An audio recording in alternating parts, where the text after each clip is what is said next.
observe the ancient ritual of traditional pre-fight donuts. Yeah! Fear does not exist in this dojo, does it? Am I the baddest mofo low down around this time? Shut up! Break, not hit back. Silly Caucasian girl likes to play with samurai swords. You will all refer to me by the name Betty. I know Kung Fu. Thank you, Chuck Norris. I said I don't want trouble. Only a ninja can destroy a ninja. Defeat does not exist in this dojo, does it? No, Now, who wants to go home? And who wants to go with me?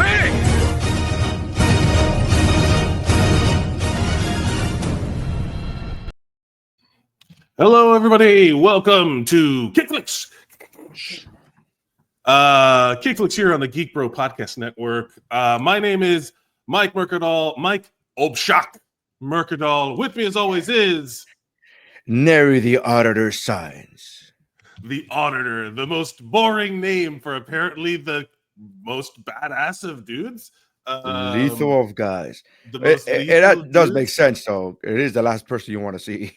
Yeah, I did yeah, it is true. Hi, everybody. Thank you for joining us today on Kickflix. And you can, this is episode 33 of Kickflix. You can go back and watch all of the previous episodes, Geek Bro, at Geek Bro Net on YouTube. And you can follow Kickflix Pod on all social media platforms. And you can follow us at Mike Mercadal, at Nery Saenz, so that way you can be notified when we go live. We're live. If you want to join us in the comments, please share your thoughts. We're talking about today's movie, which is Nobody from 2021. Nobody. And who can kick your ass like Saw? Nobody. Yeah. It is. This was a movie that, to me, this is the definition of one of the ultimate boomer dad fantasy movies, like the old man kicking ass movies, the Takens. This is like right in that wheelhouse. Anytime you see like somebody who's like coming out of retirement to do some lethality, it's like we'll get into the seeds. But this is also I one of just those. Wanted to be left alone. I just wanted to be left alone, but they came after my family. It has boomer John Wick written all over it, but it is also ironically John Wick is boomer himself. Right? It is true. Is it Gen X? Are these Gen X people? But it feels like how much older is this guy than the Keanu Reeves? Like, is it? Good question. Is it the same thing? Yeah, the idea of this movie is well, let's talk about it. It came out in 2021. It's called this is one of those movies like who asked for this? Nobody. A docile family man slowly reveals his true character after his house gets burgled by two petty thieves, which coincidentally leads him into a bloody war with a Russian crime boss. We feel it's accurate. We feel that's a pretty, like, some of these miss the mark pretty well because it does say petty thieves, because it does start weird. Like literally the chain reaction of things that happen is just pure coincidence, right? Just comically so, like literally comically so. When this movie came out, did you think it was a comedy?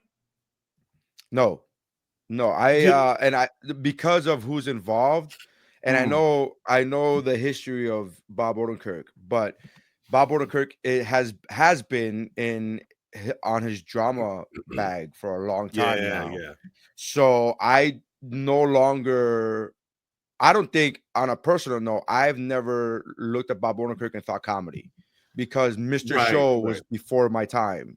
Yes. So I'm aware of the history. I know some people will be like, but he didn't, and I get it. He did a lot of great comedy, but I became aware of Bob Odenkirk through Breaking Bad. So to me, Bob Odenkirk is synonymous with drama. Now, I thought, oh, this is interesting. He's going to be in an action movie, but I definitely did not expect comedy at all. Right. Yeah. The irony of this is that this is one of those movies where I wish I had not seen the trailer, because I would have been like, if you would have just like, I wish there's a ton of movies. Every once in a while, like there's a movie that I'm watching that I'm glad I went in blind because because then you can appreciate the surprises, like The Accountant. And we try to. I wish I could go in blind, but we have to do our due diligence here and talk about the parental. Every episode of Kickflix, we talk about our parents' guide. We talk about what you can expect moving forward for if your children should see this movie. Now, according to IMDb, sex and nudity, none. We have none. A husband tells his wife that they haven't had sex in months and haven't made love in years. I like the distinction of that line. Oh, and there's like a weird photos of BDSM stuff, but they never actually show it. Like the blackmail part. As always, spoilers for the movie. If you haven't watched the movie, please go watch the movie and then come back to this.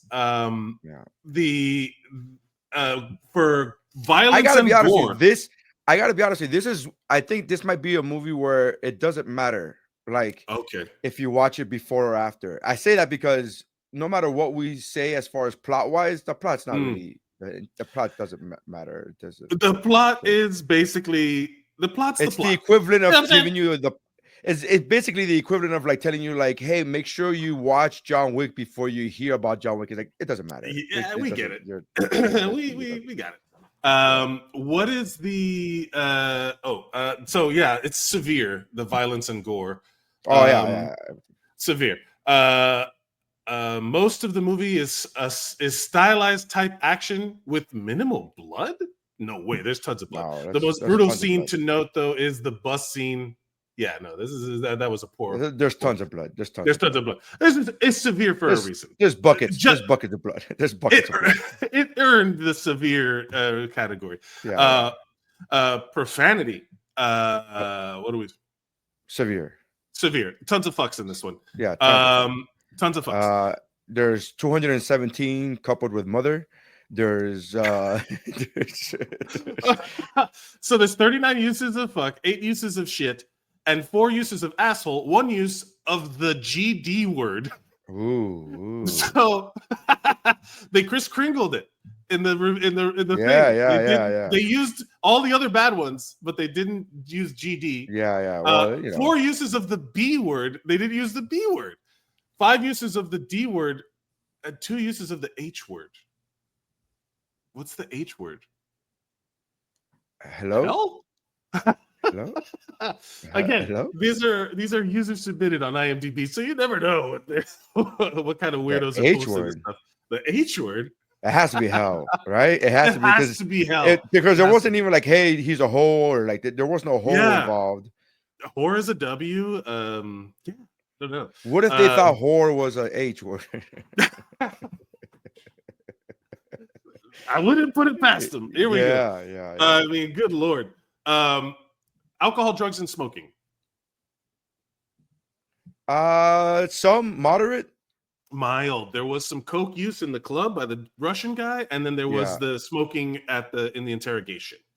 And more. There's more. There was a couple more smoking scenes. For sure there were. Yeah. Frightening and intense scenes.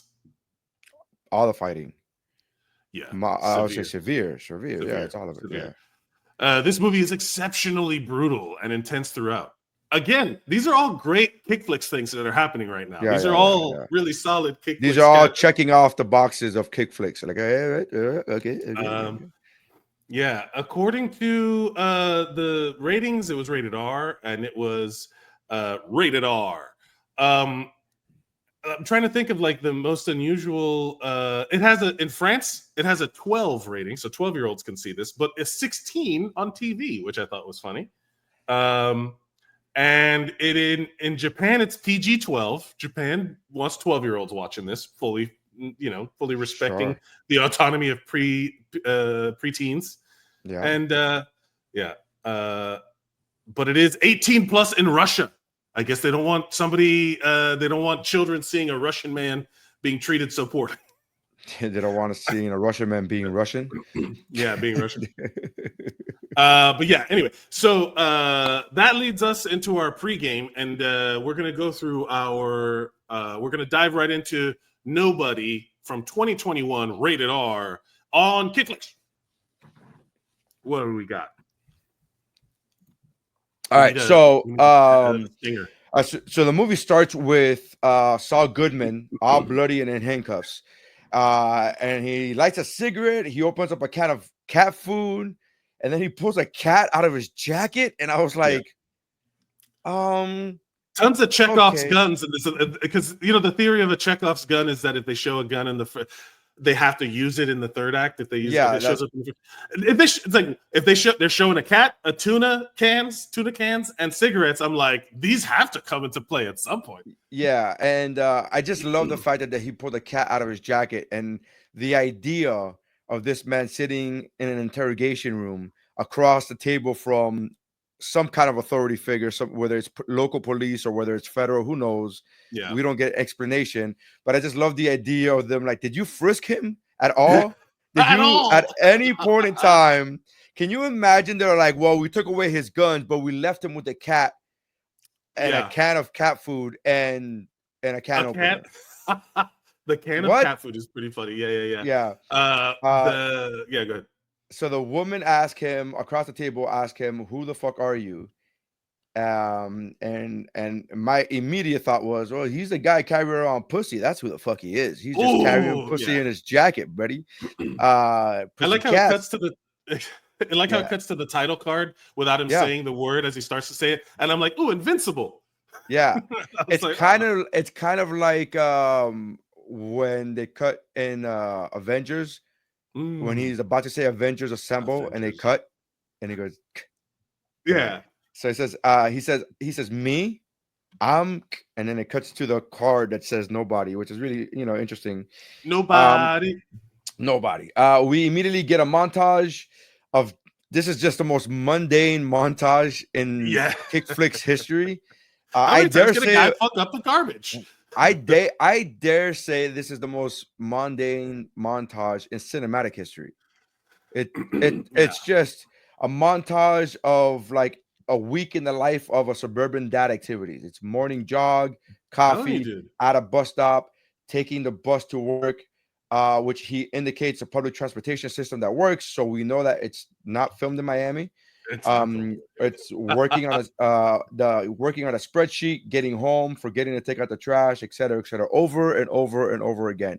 And I think they do a really good job. The filmmakers do a really good job of like letting you know, hey, this guy's life is fucking boring, without actually boring you. Like they show you enough. They show you the routine enough times that we go, okay, we get it, but it's also not like, fuck, stop this already, please, it's killing me, right? Like, the way they pace it is like bang, bang, bang, bang, bang. So it seems like it's action packed, but it is the most boring shit you've ever seen in your life.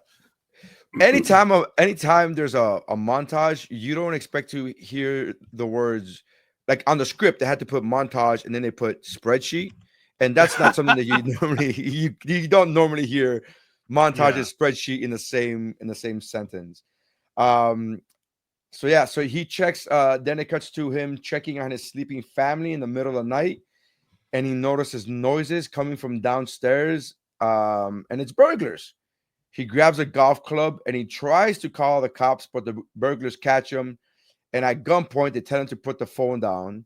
The female burglar demands money, cash. That was the exact word, money, cash. And then he points to the dish on the counter, and she asks, is that it? And he says, yeah, I use debit cards because, it's not 1997. That I'm always like thinking about that. Like when you I wonder if like muggings have gone down. Have millennials killed the mugging industry? Have millennials killed the home burglary industry? Well, home burglaries, you can still get some TVs and shit, but like muggings, you're not mugging somebody on the side of the street going like, give me your TV. Like, I don't give me your wallet. It's like Venmo me. The most expensive thing in the wallet is the wallet. Can you imagine Venmo me? Like you get mugged and you're like, Venmo me some money, motherfucker. Like it's just like the mugger has a QR code on his shirt. The mugger will have like a QR code where you gotta scan it. No.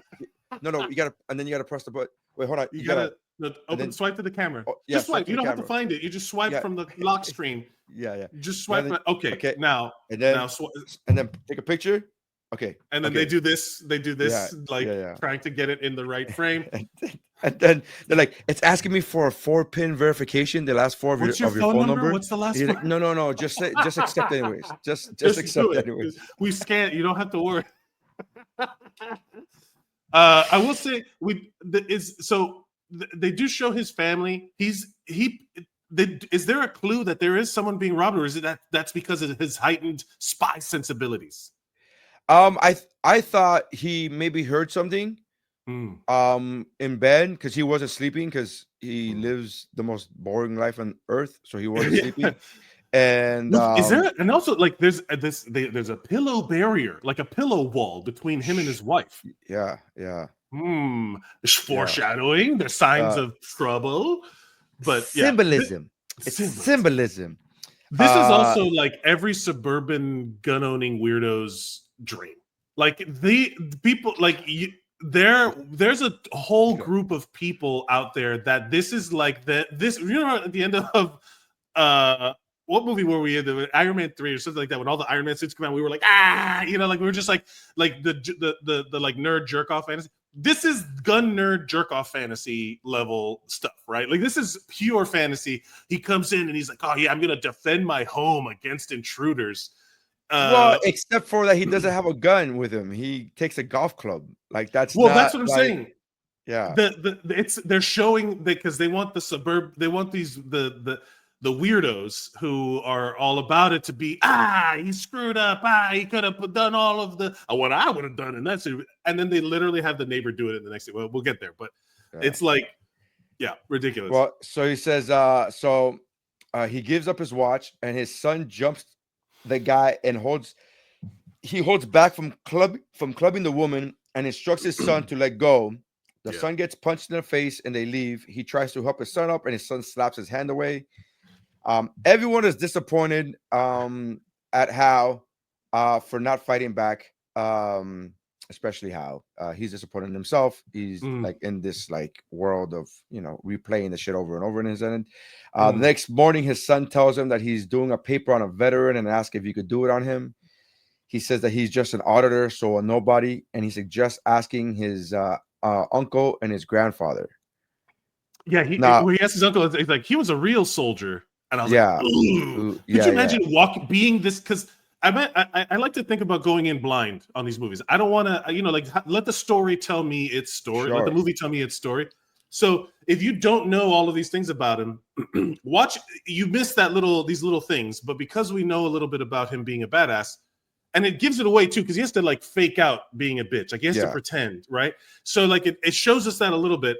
And then when they say, oh, he was a real soldier, you get the disrespect, like, I don't know if I can hold it in. I'm like, you know how many people I've killed? Well, we are entertainers, you and I, so I can't go to the gym and not tell people. So I can't even imagine doing all the shit that he's done that we later find out that he's done and not telling people. Like I broadcast taking a big shit. I don't the smallest of milestones. Yeah, I don't, you know what I mean? I went to Europe 3 weeks ago and I'm still posting about it. Like I'm still like, I don't understand. Yeah, so this to me is very foreign, and it's like, oh, this is acting. This is clearly Hollywood magic. This is clearly Hollywood make-believe, because nobody on earth would actually hold back from being able to share all this information. That's fine. So we finally get his name. His name is Hutch. We meet the next door neighbor, who seems to be a class S douchebag. He got a car from his father that left him. He doesn't care that dad died, but he's just happy that he got the 72 Charger. I mean, it's a pretty good trade-off. Dad, if you hear this, I'm not above it. I mean, like, but the guy, he says, "Oh, I'm sorry for your loss." He says, "I'm sorry for your loss," and he's like, "I got the 72 Charger out of it. I'm glad I got something out of it." And it's like, okay. But you're gonna get, your dad has motorcycles. You're gonna get a motorcycle, right? I don't know these days. the economy. Sometimes you got to pay off some bills. Maybe not. I'm not saying that you're going to keep the motorcycle. I'm saying you're going to get the motorcycle is what I'm saying. No, he hasn't had a motorcycle in a while, but he has had. Yeah, no, the motorcycles. Here's the thing. This is also like, God, I want to say this is the check. There's like a checklist of how many things can set this guy, like, can this guy tolerate before it sets him off? So it's just setting up, like, the cop in the previous scene telling, man, if that would have been my family, a cab all day. Right. But that, like, it was like such a shitty thing to say to somebody whose house is just, if this was real, right? So you can see you can see like the fuse burning a little bit. And then the guy's like, I'm living this cool life with my cool car, blah, blah, blah. And then he's like, ugh. And then I love the line. It says it goes from 0 to 60, and we're about to find the fuck out. And I was like, oh, that's so cool. That's a dope line. That's a dope line. For it's a douchebag. Like, it's coming from a douchebag, but it is something a douchebag would say. It is something a douchebag would say. Yeah, so, And then so also, like, it's like they're trying to like how shitty can this guy's life get in the mundane, you know what I mean? Like the average man's problems, where he's got a shitty neighbor, his wife won't fuck him, his kids don't respect him, his wife won't make love to him even longer. It's very different. Yeah, exactly. But really, which one of those happens first? You're like, just fuck me, dude. Come on. Also, it's like, this is also classic bad relationship stuff that I feel is very boomer humor. Like when people like are there's always like some guy pissed at his wife for some reason. I don't think he's pissed at his wife, but he does love his wife. I feel like there is. We do. Well, at this point in the movie, we don't get that yet. At this point in the movie, we are like, he's just not happy with he's not happy with his life, and everybody except his daughter could fuck off. Like, his daughter, what a cute. His one saving grace, his one little beacon of hope, and then they take. We'll get there. So, so we at this point when we meet the neighbor and the car is when we finally get his name. We're probably like 9 minutes into the movie. We haven't got his name. His name is Hutch. He's nobody. So now we're at his job. His brother-in-law works with him, and he gives him a gun after pointing it at his fucking face. And he goes, it's not loaded. And then he said, it's not. The safety's on. Safety's on. And then he said, oh, wait, now the safety's on. And I'm just like, which is the most like, again, we just met this character 5 seconds ago, but it's very much within his character to be that douchebag, to assume that the safety's on, but the safety's not on. Like I've taken many gun courses and many like gun safety classes, and this is the like behavior that they teach you against. That Strikes 1 through 9 are like just literally pointing anything at anyone. And it's like pointing, and then they say make sure like just assume the safety's not on, because they always say that to you. Just assume the safety's not on, because everybody. And then you have police officers that come in and talk to you, and they say that every time they go into a situation where a gun accidentally went off, they always hear the guy say, I thought the safety was on. I thought the safety was on. So he's that douchebag. We get that within 5 seconds of meeting him. We're like, oh, you're that douchebag. Yeah. He turns on the radio in his office, and he starts listening to jazz, and then the voice from inside the radio starts talking to Hutch, which for a split second, I was like, is this a dream sequence? Is he like high? Like, how is the radio talking to him? I thought this was going to be like a falling down situation where you're just watching a man's descent into madness, right? Yeah. I thought like, oh, well, this is him going crazy. He's schizophrenic. Okay. And I was like, oh, what a way more interesting movie than I thought. You know what I mean? Like a guy going crazy would have been, I don't know. It just was. I was like, oh, but then all of a sudden, I was like, immediately when that guy starts talking, I'm like, that's the RZA. I know, I know the RZA when I hear him. Yeah. But it was also like, apparently that's like a ham radio. You know what's so funny? So I did not get that, even though. Oh, really? In the credits, opening credits, it says RZA.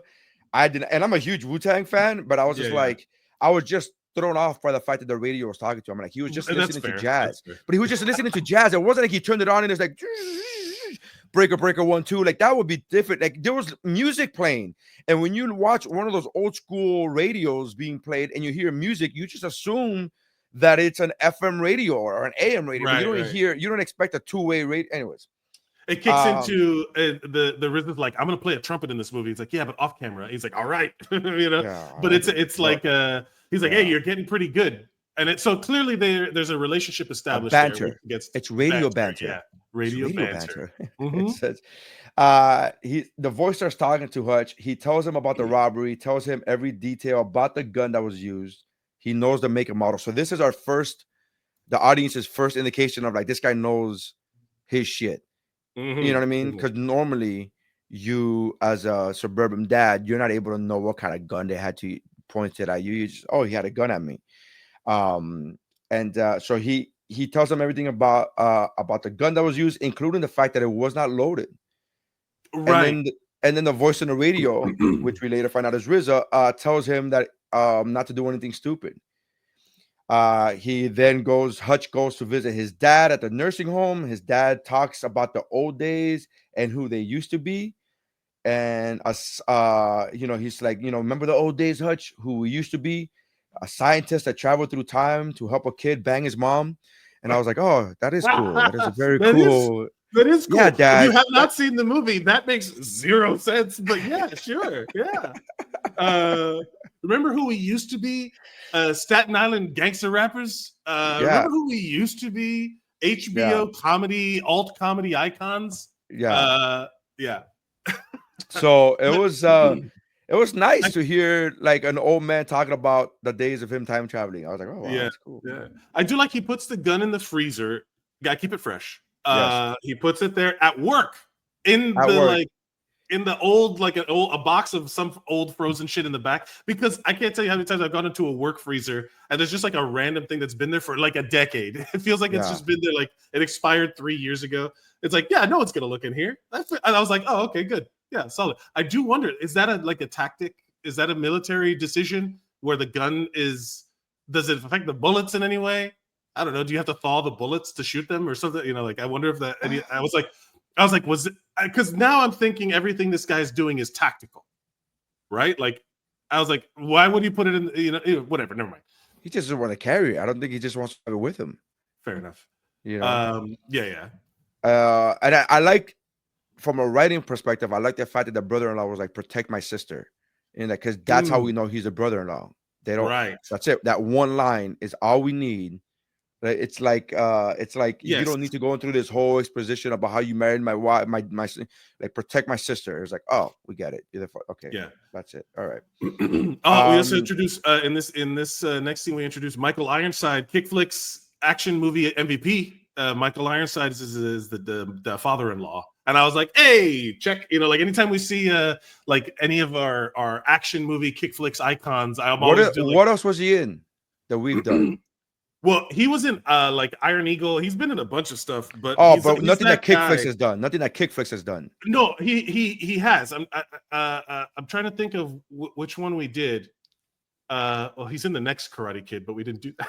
We haven't done that yet. Well, we never Highlander 2. We haven't done that. Spoiler alert. We're never gonna do the next Karate Kid. Never gonna do the next Karate Hilary Kid. Swank has sucked my fucking balls. What are that we movie talking sucks. about? That movie sucks tremendous. Balls. There's a ton of stuff here. Hold on, let me see. Did I ever tell you that story that when I bought on DVD, I bought the Karate Kid collection on DVD, and in my mind I was like, I'm just gonna throw away the next Karate Kid, like the actual disc. I'm gonna throw it away, and they put the next Karate Kid on the back of the disc of the Karate Kid 3. So there was no getting out of it. Like you had to own the next Karate Kid, unless you didn't mind not owning Karate Kid 3. And I'm like, no, Karate Kid 3 is great. Why would I not want to own this?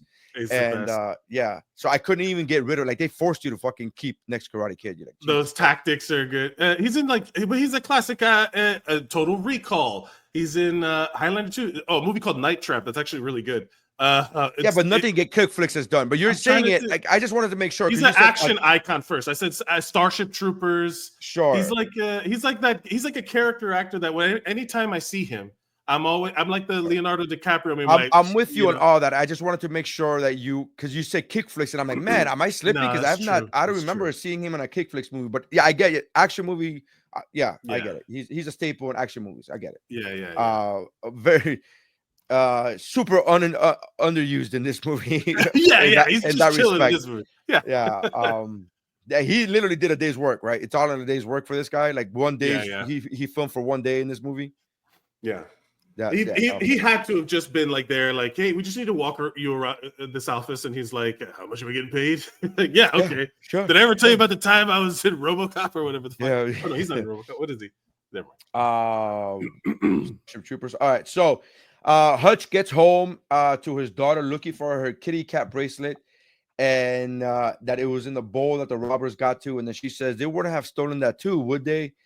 Which is literally the straw that's needed to send him into a fucking rage. Like that's just the straw. Like that's all he needed. He just needed. This is John Wick's dog. Yeah, he just needed. Yeah. He just well, maybe even less so. This is even like less so because this is not a life. This is a kitty cat bracelet. Yeah, it's a kitty cat bracelet. And he's just. He's like one of those people that's like, man, I really want to kill something, and then then they announce that, hey, there's an invasive species. The deer population is too big, and they're like, great. And he's like, these are the guys. These are the guys that live in California, and they're like, there's too many pythons in Florida. It's like, say less, fam, and then they get a plane ticket to go to Florida just to kill some snakes, and they're like, I got exactly, yeah, that's those dudes. There's like, what? Oh, you need me to kill? Oh, okay. Yeah. So it's the straw. So he immediately goes to his dad's, back to his dad's place. He gets his dad's old FBI badge and gun, and then he tells his dad, "There's a thing that I gotta do," and his dad gives a gangster ass reply, and he says, "Then you best go do it." And I was like, "Yeah, there's a thing I gotta do" is a great line in context. Also, this is Christopher Lloyd. This is where Christopher Lloyd is his dad. I don't think we referenced it that part because he's in a nursing home. I talked about going back in time. But yeah, Christopher Lloyd, also another one of like our heroes. Like whenever you see him pop up in anything that isn't Back to the Future, I'm always doing the that's Doc Brown. It's Doc Brown. It's Doc Brown. But yeah, which I very much enjoyed watching him in this movie because it's very not Doc Brown. Yes. We'll get to it, but the scene later where he defends himself is great. Yeah. So we get a montage of Hutch taking the bus, which is some shit that you never see. An action like taking the bus, like that's awesome. I just love this whole thing. I wrote in the notes, I was like, cue the middle-aged boomer blues rock riffs. Because the song that kicks in is like gut, but like bang, bang, bang. And then it shows a montage, which a Kickflix movie needs montages. But it's not a training montage. Does it count? Does it count as a Kickflix montage? Of course, it's a montage. This is our second montage. No, as a Kickflix montage. I mean, none of these are training montages. No, but he's actually. First of all, this is a great montage. This could work as a public service announcement for public transportation. This could like you could just show this video and be like, yes, I will take the bus. Taking the bus is badass. Like, yeah. Listen to the soundtrack. It has to be cool. Oh, he's sitting backwards. He's like one of us. So we get a bus montage. He's going to tattoo shops and he's going about the design that he saw the girl have on her wrist. Exactly. And luckily, it wasn't a butterfly because then there would be no way of tracking that down because there's too many. Very good luck. Good luck. So he finally gets to a tattoo shop where he quote flashes cheese to try to get information on the tattoo, and the military vet notices the tattoo on Hutch's wrist and immediately thanks him for his service. So nervously, he goes into the other room, audibly closes the door, locks himself. You hear the multiple locks. Like a cartoonish number of locks go off. Like every lock in the world, it's like click, click, click, click, click, click, click, click, click, click. And then he opens a little window, looks out, he's like, just letting you know I'm done. And he closes it, and then you hear another click. Yeah, and I love. First of all, that was the first time I was ever in an apartment in New York City. I have a friend that lived. I don't know if she still does. She lived in Flatbush. And she was like, okay, when you get there, like she was at work when I got there to visit, and this is 1,000 years ago, and she's like, when you get there, it's apartment blah blah blah, I left the key and blah blah blah whatever. And so I go, and she's like, make sure you lock whatever. And so that I go into the apartment, and when I close the door, this was my first experience in a New York City apartment, and I saw like 7, without exaggeration, 7 door locks, and I was like, this is a bit excessive. And then I remembered where I was, and I was like, maybe it's not a bit excessive. Maybe this is just the way they have to do. Like maybe one lock isn't enough. It may be a bit excessive, but like one less lock. That's it. Everything then it's good. Yeah, but yeah. And so this guy goes in there, and I love. I want to. Can we? They never explain why. So the tattoo, I looked at it, I paused it. It's a 2-7. It's two playing cards. Playing cards. Yeah. That it's a 2 and a 7, and they're offsuit. Which a 2-7 offsuit is the worst hand you can be dealt in Texas Hold'em poker. Yeah. And I'm like, do they ever explain? Did I miss when they explained where the tattoo came from? No, I think contextually you just put together that that this is a military tattoo because he says thank you for your service. So contextually you just go, this guy understands immediately that he is in the military and that the guys in the military that have this specific tattoo are not to be fucked with. Because prior to this scene where he flashes the FBI badge, that same vet immediately picks up that it expired 10 years earlier. And so he himself, we could deduce, is a badass because he was able to like, hey, that expired 10 years ago and you're full of shit and you're about to get your ass kicked. And so there's guys behind him with baseball bats. And then Hutch gives us a speech about like there's 3 types of guys that quote flash cheese. It's the kind of guys that don't want trouble, the kind of guys, and then the kind of guys like me that are begging for you for fucking trouble. And so when you hear him say that, and then you see this guy's reaction of like, oh my God, this guy's crazy. Like, thank you for your service. And he gets so scared. I think they do a good job. The writing is so good of like without it's any very efficient without actually showing you Hutch kicking ass, the fear that is put in this man, which then puts the fear to everybody else. Like everybody else is now like, how can I help you? And he even says, thank you, old timer. And then it's like, and then everybody just kind of goes like, eh? Yeah, if this guy's scared of him, we should be fucking deathly afraid of this motherfucker. And it was very, very, very productive. I was like, oh, that's a very good way of doing it. I'm trying to remember at what point because he describes himself as I'm the family man. I'm a family man. At some point he described, I don't know if it's in this scene or not, but I think would the movie have been called better? Like, because I didn't like the name Nobody. Nobody to me wasn't necessarily like it didn't mean anything to me, and I was like, would it have been better if he had been called Family Man or some other like more descriptive title? I get what you're saying, Family Man. I wouldn't hate the title Family Man, but there's a Nick Cage movie, Family Man. Well, yeah, I would have, but I thought the Nobody was great because he just kept saying that. He's like, oh, me, I'm a nobody. Right. I'm nobody. And that was the name on the dossier. That does make sense, whatever. Yeah, I thought, I mean, you could have named this movie Auditor. You could have named I'm okay with any of those titles. The Accountant. Yeah. All right. But I'm sorry, I didn't mean to derail. So anyway, he says the two cards they never explain, and it is the worst handed poker, and I'm like, what? Like what an interesting thing just to show. But they never bring it up again, Yeah. I thought it was interesting. I thought it was very well done that they didn't need to, because I thought his actions spoke louder than words. Like this is what I tell people, like when and I've not written a movie yet, but I've taken classes on writing movies, and this is what I try to explain to people why Scarface bothers me so much, because they have so much exposition and they tell you too much, verbally tell you too much, where they could just show you. Like they don't need to just like pound it in. Like, you're making a lot of money. We saw the guys carrying bags of money into the bank. We understand. You don't need to fucking. And this is a perfect example of like, I don't need to know what the 7-2 means. I know that tattoo means that this veteran is scared as fuck. That's fair. This guy. That's fair. It made me go down like a search up like military tattoos, and then you see a ton of like Nazi tattoos apparently.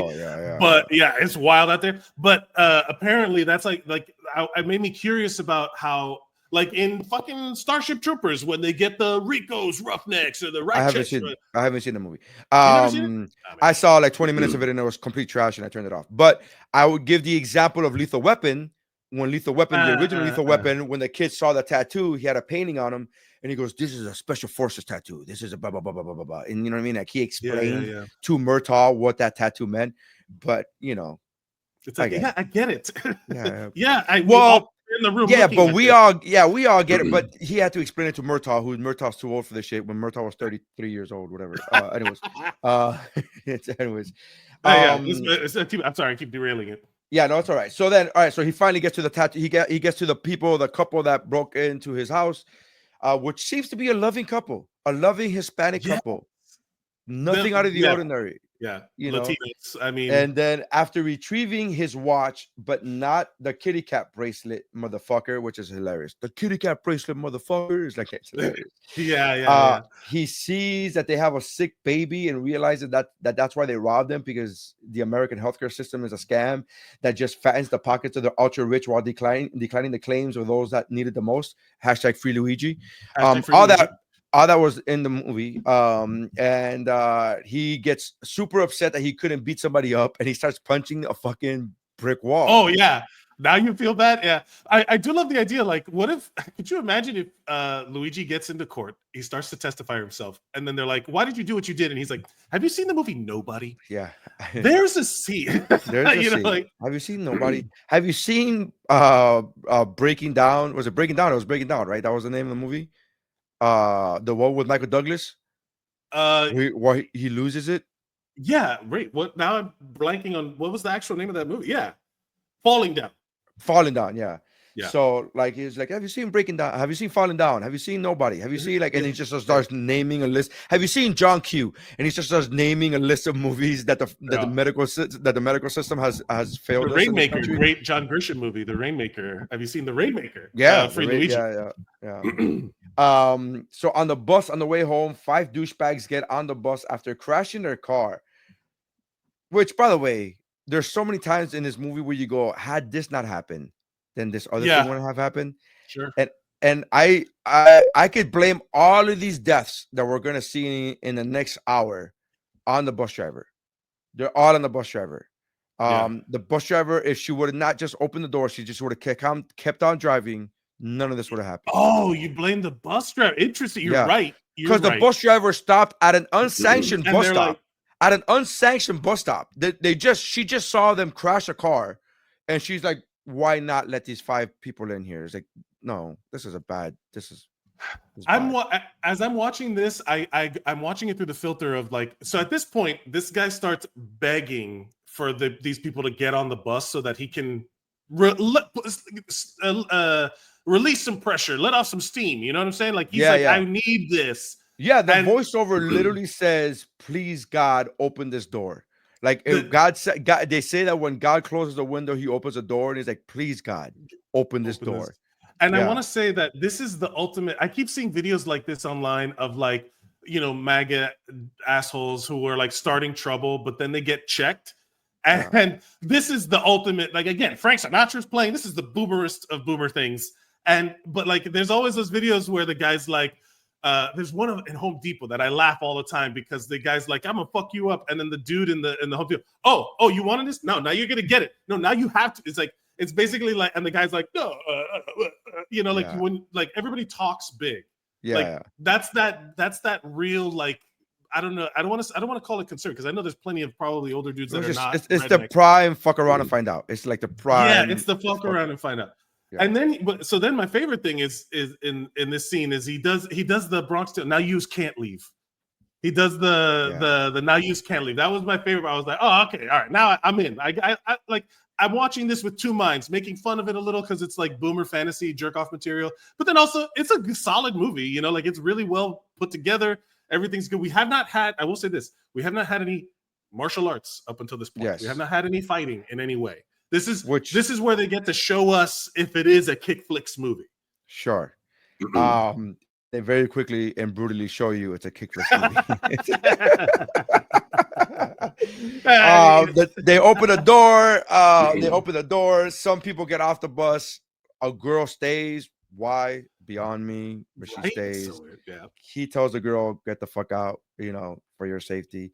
Then they show Hutch manually getting the bus driver and be like, no, you don't need to call anybody, and just like like escorting the bus driver kindly off the bus, closing the door manually and saying like, yeah, we're going. So they do a lot of fighting. It's brutal. I love the fact that he got hit, because this wasn't one of those, like, to your point where you were saying like this is boomer like jerk off fantasies. Like, it wasn't one of those. If this would have been done in the 80s, he wouldn't have been touched. No punches landed. No punches landed on him. Like, exactly. if this would have been in the 80s, but they show Hutch getting hurt. They show him getting fucking kicked through the window. Like, he's hurt. Like, he's not. This is not Superman. This is not fucking Chris Evans, Captain America taking. Like, this is like there's gonna be some damage taken. He turns his watch around. Somebody takes a knife. Somebody takes a knife out. He starts fucking stabbing motherfuckers. Which I immediately was like, that's murder. This is murder right now. this is Yes, we've crossed the line. This is no longer blowing off some steam. This is, I'm going to end your life. And in his defense, it was defense. It was self-defense. They took the knife out on him. It wasn't like he took the knife out. So so they do that. He performs a tracheotomy on somebody. He fucking technically crushes some guy's windpipe. Yeah, he did it. I would say the only difference is you're supposed to put whatever airway you place in at a downward angle towards the lungs, so that there's no like resistance. So you put it this way so that there's less a chance that it could get occluded, getting stuck to the bottom of the back of the windpipe. But that's about it. Usually what's put in is beveled so that I'm sorry, that's not what this podcast is about. I was like, how long is he going to go into medical flicks? Medical flicks, like Medflix. Yeah, Medflix. Sorry, my bad. But yeah, he did it. I was letting you cook. I was like, go ahead, man. You do what you got to do, I guess. It's a public service announcement. Public service announcement on how to perform tracheotomies. Like, oh, okay, sure, I guess. It's technically called a cricothyrotomy, but we could, I'm sorry. Of course. But not inaccurate, but at least it shows that he didn't kill. Did he kill all of them? Or he didn't kill anyone. Kill any of them. He didn't kill. We later find out in the next scene. We find out that he went. They're all in a hospital, in the same room. Which right, yeah, realistic, of course. Yeah. I get it.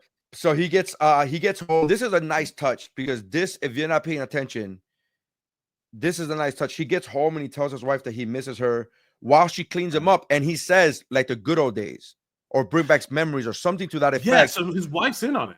Well, his wife is in on it, right? Because up until this point, we don't think that his wife is in on it. She's just kind of mean to him. Yeah, well, not mean, like, just not mean. Indifferent, aloof, like, indifferent, aloof. Yeah. I would definitely say You've only been married 3 years, Mike. Just wait till you get there. I know.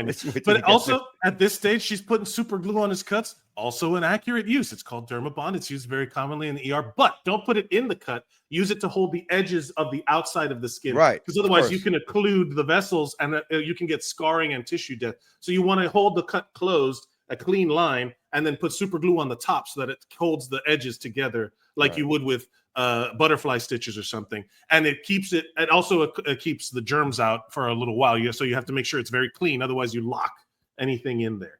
But accurate stuff. Medflix. Welcome to Medflix. Yeah. So he gets home. He tells his wife that he misses her while she cleans him up.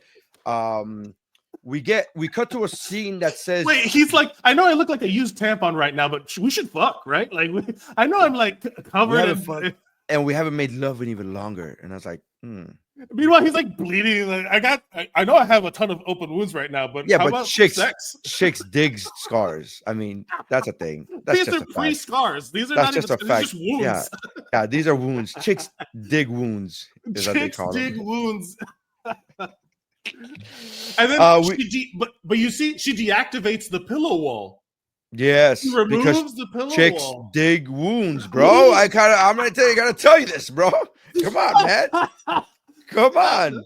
This movie sending a message. We cut to a scene that says Julian on the screen, and I swear to God, I didn't know if that was a city in Russia. Right. I didn't know what the fuck that was. I was like, where are we? I didn't know, because I'm so used to the Marvel formula of like them showing you the city, like Queens, and it was just like Julian, and you're like, Julian. I'm like, where the fuck is Julian? Like, where Julian?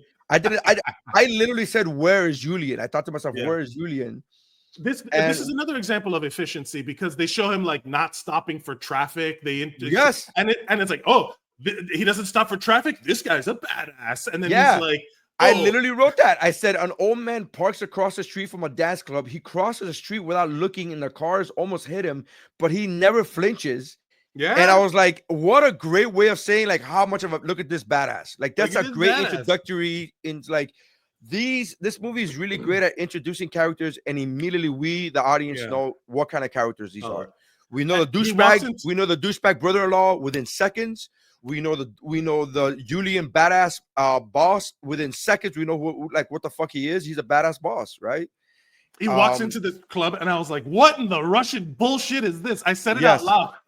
Yeah, he on stage. He does a bump of coke and then gets on stage with the singer, and you're like, so clearly he's important. Otherwise, they wouldn't have. Clearly, and everybody knows who he is. He's got the worst dance moves of all time, and people are still cheering him. I don't think so. I think these are like very, very accurate Russian dance moves. And then they introduce the scene where they show like him negotiating, and he like really fucks up some dude, and they're like, oh, and he's crazy, get it? Oh, he's a loose cannon, and so like immediately we know who this guy is. Yeah, so he joins other guys in suits upstairs. And then he asks if they're satisfied with the security of the Obshank. We have no idea what Obshank is, but we just get told the word Obshank. And they say yes, but it has its oddities. And then one of them asks about the quote, the black guy, to which the black guy replies, "Careful with your words, or I'll feed them back to you," in perfect Russian. Yeah. And so you're like, there's a black Russian. I thought it was just an alcoholic beverage, but apparently it's a thing. He explains his lineage in 3 seconds. Boom! This movie's efficient. Yeah, and then we see them. One of the guys in suits that Julian singing. One of the guys in suits tells them that Julian singing and dancing doesn't inspire confidence. He breaks a martini glass, returns to a guy that didn't smile after his performance. The one guy that didn't fucking clap after his performance. He goes up to him with broken shards of the martini glass, kills him, like cuts his face up and then kills him brutally. That was brutal. Yeah. I was like, that was the first. I think that's been the first time in a minute where I'm just like, when they show him doing that thing, I was like, oh. I am so because you're a medical professional, I'm sure maybe you don't get this, but like I can see people getting shot in movies all day and I don't flinch, but when people get cut of any kind, anytime you see a cut, I'm like, it's always like, oh Jesus Christ, like it's Nick always Swardson has a good bit about getting stabbed, because when you get shot, you're like, oh, I'm shot.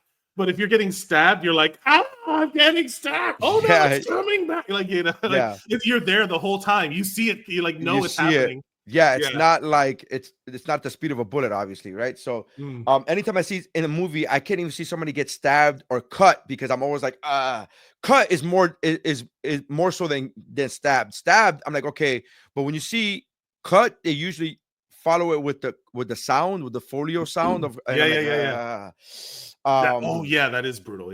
So then one of the guys in suits says he was a 3% shareholder in Obshank, but now he's sharing his equity. Hey, and everybody celebrates. And immediately I put myself. I just start shooting people. I want more equity, bitches. Let's go.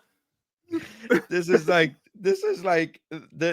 a very primal version of every stockholders meeting and any CEO boardroom is like, well, so is out, that means we get a bump, we get a raise. Like so got caught with bad things in his computer, he's arrested. Well, that means the rest of us get more money. It's like, what? Julian gets a call and we see the blonde guy from the bus in a hospital bed. Julian asks if he'll walk again. The doctor says that they are monitoring his vitals, but the damage to his brain, the swelling to his brain. And then the black security guard reads the chart and tells Julian that his little brother is fucked. Quote, real fucked. Real fucked. Properly fucked. Like with a cummerbund and everything. It's like very formally fucked. Julian then goes to the hospital room where the other members of the douchebag parade are conveniently all in. They're all in one. Like it's convenient, right? Like that's yeah. It's It the saves medical time. system, dude. It's the medical Yeah, system. yeah. Like you can't have These your own guys all private came in room. together, throw them in the same room. Yeah, Never it's happens.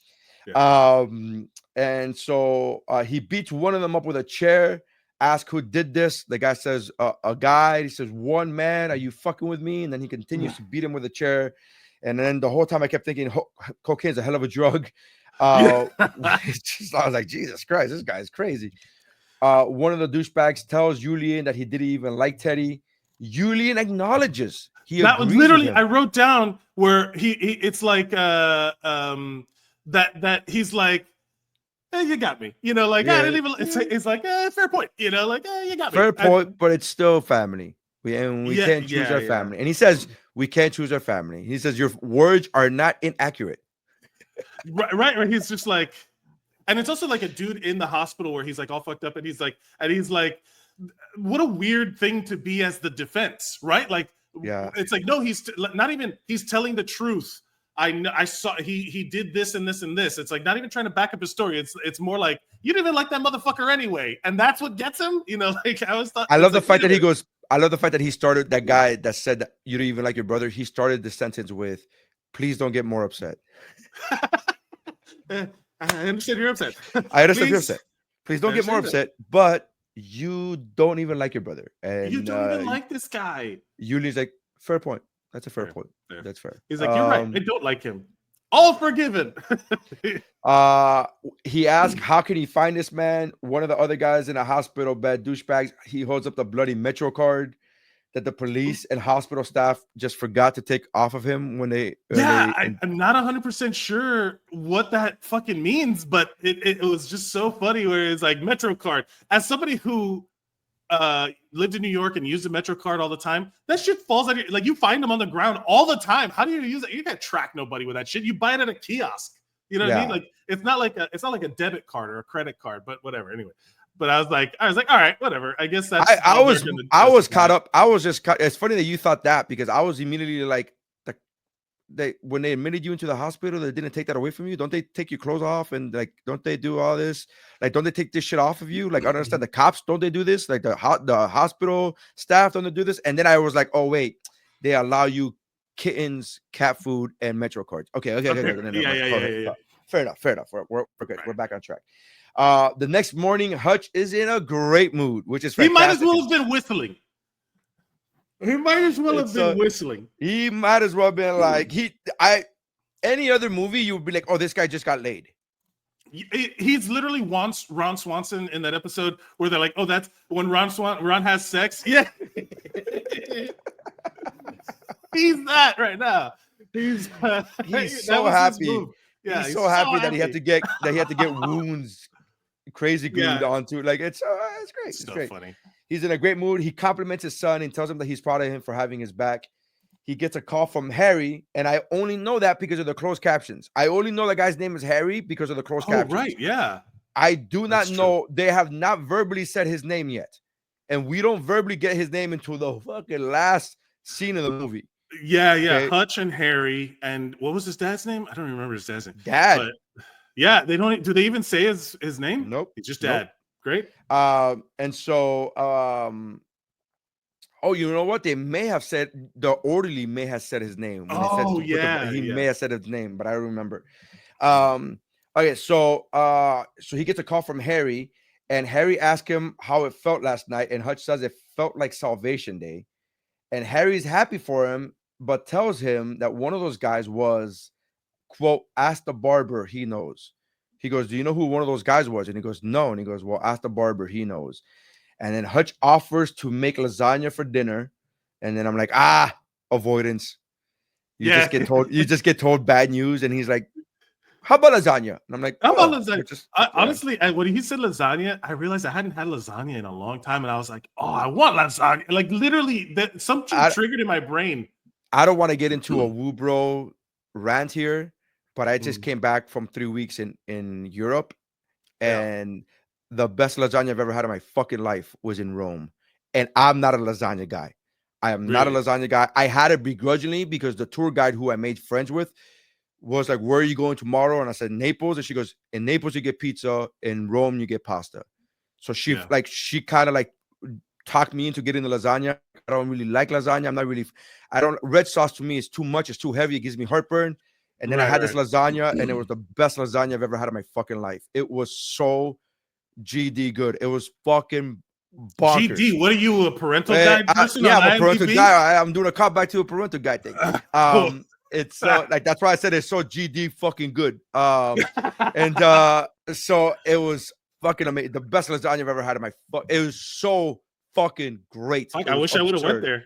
It was phenomenal. Anyways, so Hutch gets a text. Family dinner, like he's reunited. Like he just got laid. He's Ron Swansoning. Everybody suddenly he's like, my wife is into me again. My son respects me a little bit more now. I guess chicks dig open wounds, man. Chicks dig open gaping wounds. Hutch gets a text from an unknown number that says go see the barber. Hutch goes to a barber and asks about Julian. And this is what I like. I like this. It says short story long.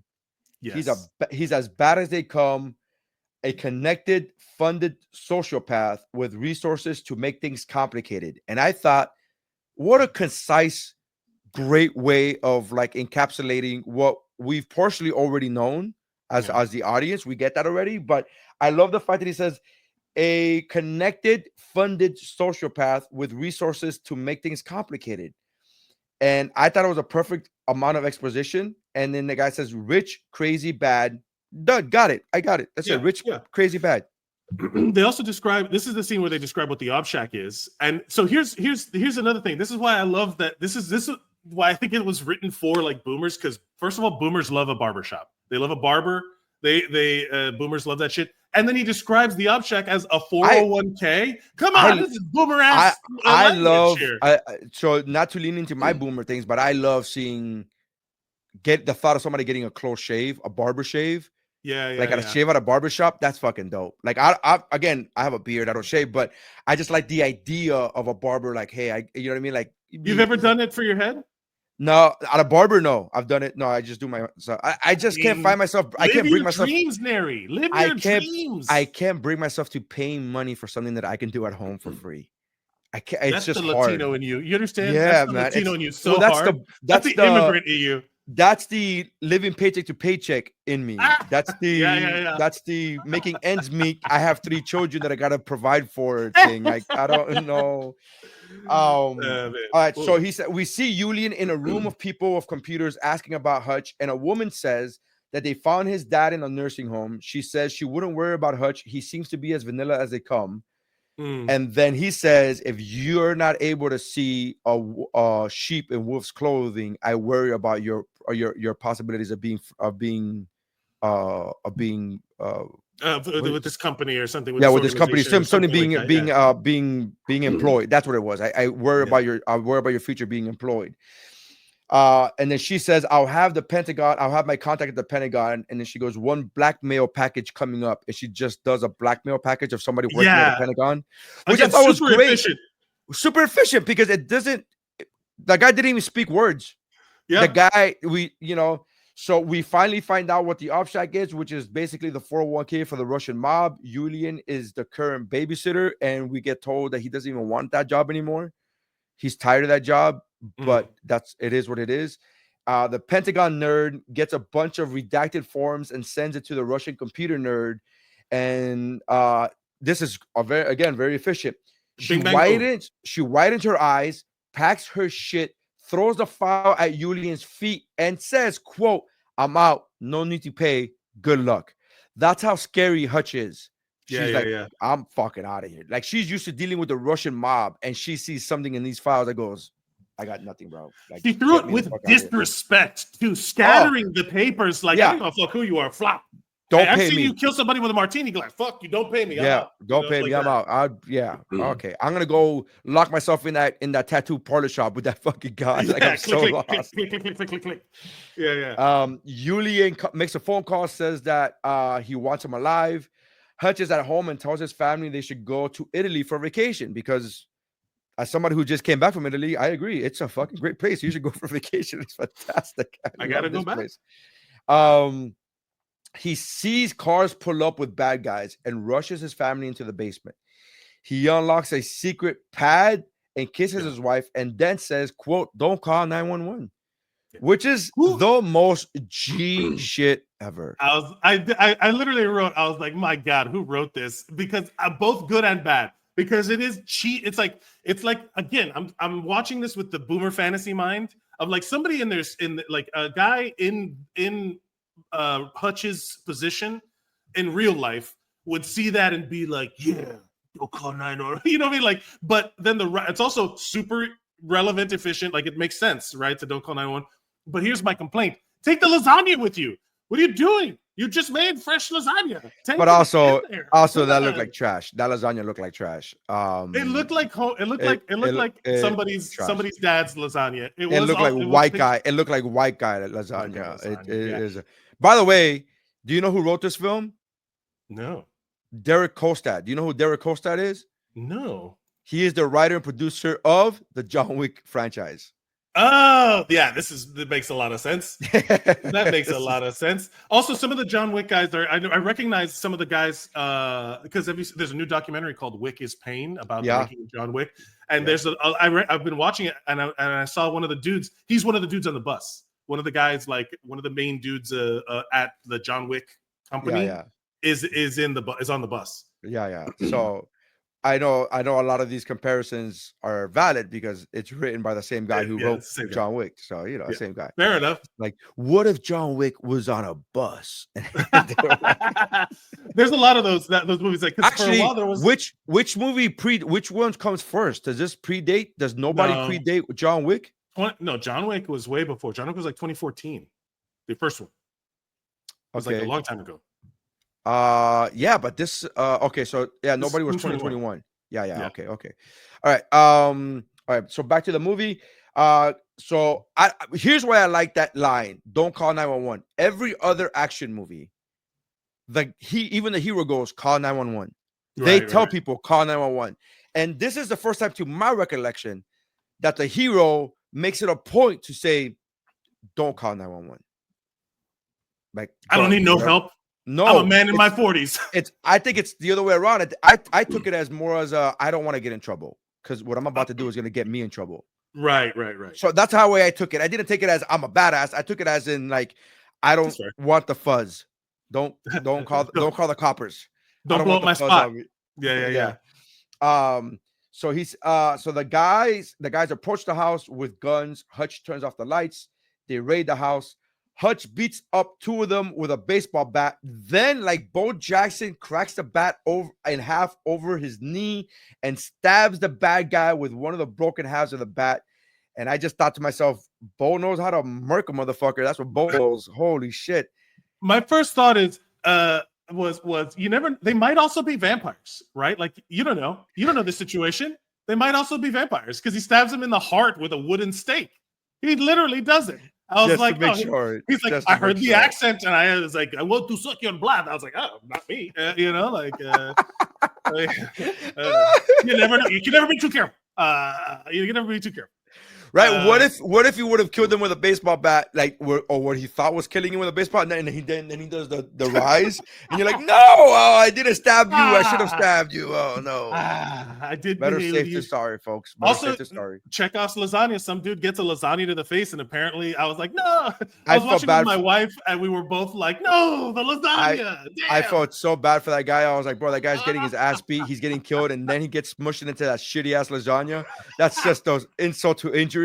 Like, you don't need to insult him by putting his face in that shitty fucking lasagna. That was the worst looking lasagna I've ever seen in my life. Holy fuck. It was not great.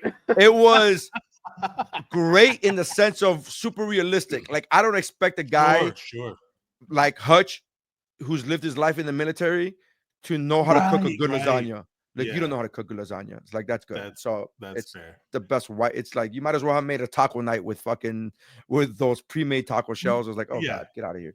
I'm an ardent defender of white people taco night. I love a good white people taco night. It's not the same, but I love a good white people taco night. But also, this is very apt for this is a white people lasagna night. So this is what I'm saying to you. Like, you don't need white people taco night is not as good as taco night. It's not as good as real taco night. There's nothing to say that it's not good. It's just there's a clear distinction between white people taco night and taco night. Yeah, sometimes sometimes you're in the mood. Look, man, nobody goes to McDonald's because it's good food. They go because I want a Big Mac or whatever. You're craving you go there it. because it's just convenience. Honestly, you just go for convenience. You just be real. Hutch then grabs a knife from the kitchen, kills another one, stabs another one, kills one with a hot tea pot kettle, shoots a few more, and then finally they're able to tase him in the neck. So I think the body count was 5 that Hutch took out. I lost track. Who knows how many? Well, he lines them up. He lines them up at one point afterwards. He does line them up. So there was 6. There was 4 on the couch. I know that. Yeah, there's 4 on the couch. So that's 4. The body count is 4.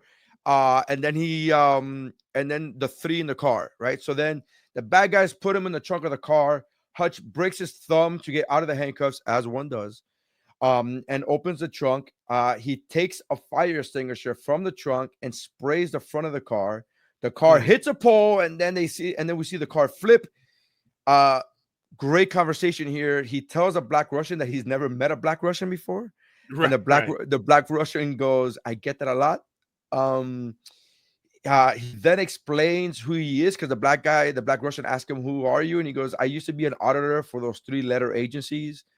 The last guy that they want at their door, and then I couldn't arrest anybody, so I made sure that there was nobody left to ... And then he realizes the Black Russian is dead. Right. Like he's now monologuing. Yes. He's now monologuing? Yeah, he's monologuing to a dead guy. He's like, oh shit. All right. I love because there's this moment he's like, all right, the writers are like, time for some exposition. Oh, he's dead. Yeah. Which I think is great comedy. Like there's such little hidden moments of comedy in this movie. Yes, yeah. Where you go, oh yeah, because that's a running joke. It happened, whatever. But also it reminds me of the scene at the end of Iron Man 3, I think or 2, where he's talking to Bruce Banner. Tony Stark. I'm not this kind of doctor. Yeah, like that feeling of like, oh, you've just been telling this whole story to nobody. There's always that feeling of where you're like, ah, damn it. Yeah, I thought it was very. It reminded me of the scene from. It reminded me of the scene from Tropic Thunder when a guy's talking about Blu-rays versus HD DVDs, and then Robert Downey Jr. goes, "Have you been talking to me this whole time?" And then he goes, Yeah. And he goes, well, yeah, you or anybody who's listening. And it's like, no, nobody's listening to you, dude. Nobody's like fucking cares. That's funny. Hutch then runs home. He calls his pop to tell him that the thing that he had to get to has escalated. He gives him a heads up. Hutch gets his family out of the basement, puts them in the car with luggage, tells his wife that he will explain later, and she takes this rather well. She like does. All of this. She's totally in on everything. She knows there's dead bodies everywhere. He covers the eyes of the little girl, which I thought was important. He did not cover the eyes or tell the boy to do anything else. He's like, you need to see this, son. Well, if he's asking for wine with shitty lasagna, he's old enough to fucking see this. You got to drink to eat that garbage. You said, but he does cover the kid's eyes, which I thought was very nice. I even wrote in my notes, I was like, if this guy gets Doc Brown killed, I'm going to be pissed. Thinking that I didn't, but the reveal later was so much. But I was already worried. I was worried about Doc Brown. Because we're worried about the elderly, isn't it? Isn't it a thing that we're just like, old. He's so old. It's like that Billy Madison. He's like, look at her. She's old. You can't take away her house. She's old. Happy Gilmore. What did I say? Billy Madison? Yeah. That's right. You're right. It is Happy Gilmore. Yeah, you're right. When he puts his wife in the car and she believes him and takes it seriously because she's in on it. She's like, apparently this is good. I wrote, this guy must be thinking, look at all the hoops I have to jump through just to get to my wife to fuck me. Like, come on. Yeah. And then they leave. But like, they do genuinely like. I wonder do they have a plan? Because it's the guy, the Russian dude found him and everybody and all that stuff like. With technology, like they could find out where this car is, where the lady went. The only thing I was wishing, as from a writer's perspective, is if she would have says, "Where do we go?" I wanted her to say, "Where do we go?" Yeah, and he says, "Don't go to your family and don't tell me where you went." Like that's what I wanted him to tell his wife. Don't tell me, right. and don't go to your families, and don't tell me, and don't tell me. I'll figure it out later. You know what I mean? Because I wanted that piece of exposition or that piece of story so that he tells her, like, don't even tell me, dude. Don't even tell me. Yeah. I don't even know. Yeah. All right. So Hutch takes all these gold bars, which immediately invoked John Wick, and immediately I go, there's a connection here with John Wick. This is in the same universe for this sure. Is so coincidental. This is too coincidental. And then I looked up. Oh yeah, that's the same writer. So there's gold bars. Hutch I'm sorry, is this the part where there's like because there's not always narration where you can hear his inner monologue. It pops up like infrequently, but when he's talking, there's a moment in this thing where I think it's when he gets everybody into the basement. I think that's the part I'm thinking of. Yeah. So Hutch takes all these gold bars out of hiding, and then this is the way Wikipedia puts it, which is hilarious. He monologues to the mortally injured attackers. Yes, fantastic. Yeah. I had written he starts telling exposition, and then Wikipedia was like he monologues to the mortally injured. I'm like, yes, that is a better way of saying it. He monologues to the mortally injured. That's really funny. Yeah, he monologues to the mortally injured attackers that he is a former auditor, which is an assassin. And on on his last job in Europe, he spared a repentant target who later reformed and lived happily with his new family. And Hutch got upset about that. Hutch was so pissed because he fully expected to see this guy back to his old tricks, back to his old ways, and he goes no. And Hutch was so jealous of this guy. That's what he wanted. He realized he wanted a similar peaceful life. Hutch retired and settled down, and said that he loved it, and that did I overcorrect? Yeah. And he goes, there might have been an overcorrection. And then he looks and he realizes they're all dead already. Yes. People would rather die than listen to this guy give I'm a warrior in a garden, not a gardener. I don't want to hear your fucking origin story. I don't want to hear your fucking origin story, you motherfucker. I'd rather just die. And then, but because at this point also he threatens that he's going to burn, like they're not going to find your bones, essentially. Well, he says, this is another piece of great comedy. He finds the kitty cat bracelet under the table. This whole movie was for naught. Wait, I thought it was one of the guys had it. No. He finds it under the table. Like he looks under the floor, like it's under the TV nightstand thing. And he picks it up and he goes, oh, look at that. And he just like, look, and it was here the whole time. Like this whole movie was avoidable. This whole movie, there was a ton of those moments. Everything that was set in motion was because of this fucking kitty cat bracelet.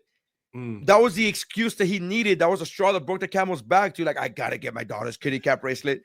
Everything was set in motion by the American medical system being for profit. Come on, we got to talk about how that's the whole impetus of this movie. Is these people were desperate. I can't wait for the Free Luigi movie. I can't wait. This guy, I think, this guy should write. The same writer of the Nobody and John Wick franchise should write Free Luigi. Yes, I'm for it. You heard it here first.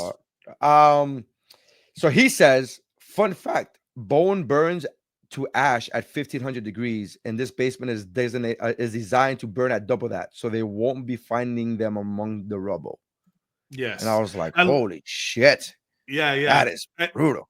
The thing that bothered me also is in all these movies they're like, this is like his man cave or whatever you want to pull it with, again boomer shit, but it has like is this bad? It's like his record collection is there. It's like his space. I thought it was just a living room. I didn't know it was specifically because that's where they found the kitty cat bracelet, and it's in the living room.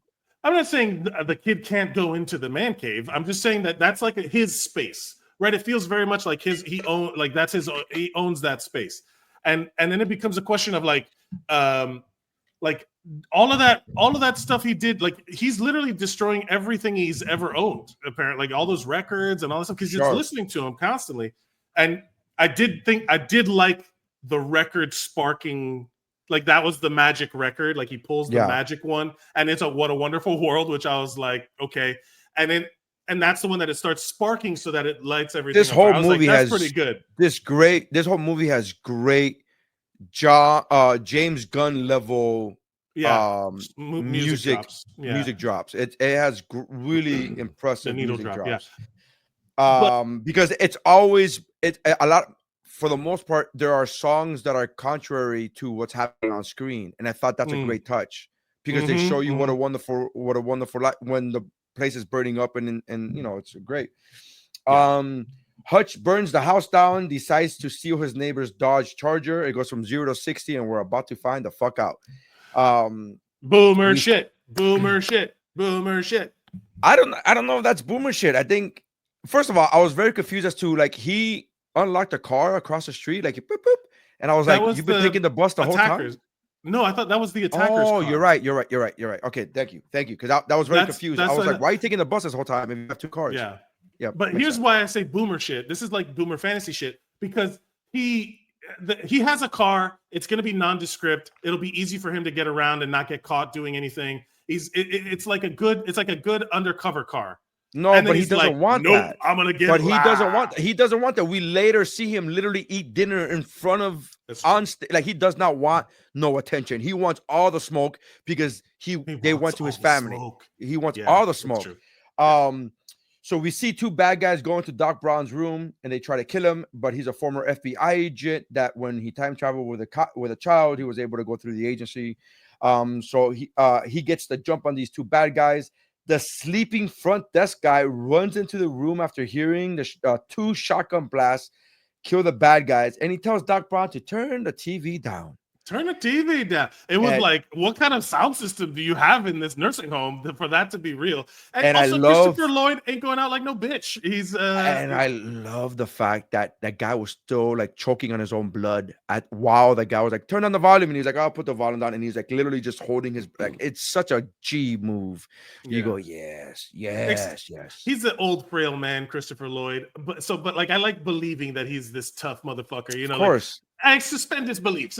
Well, also, and I these shotguns not have any kickback, because that would have blasted his shoulder off. You know, like, he's just like, click, boom. It would have drilled through him out the back of the chair.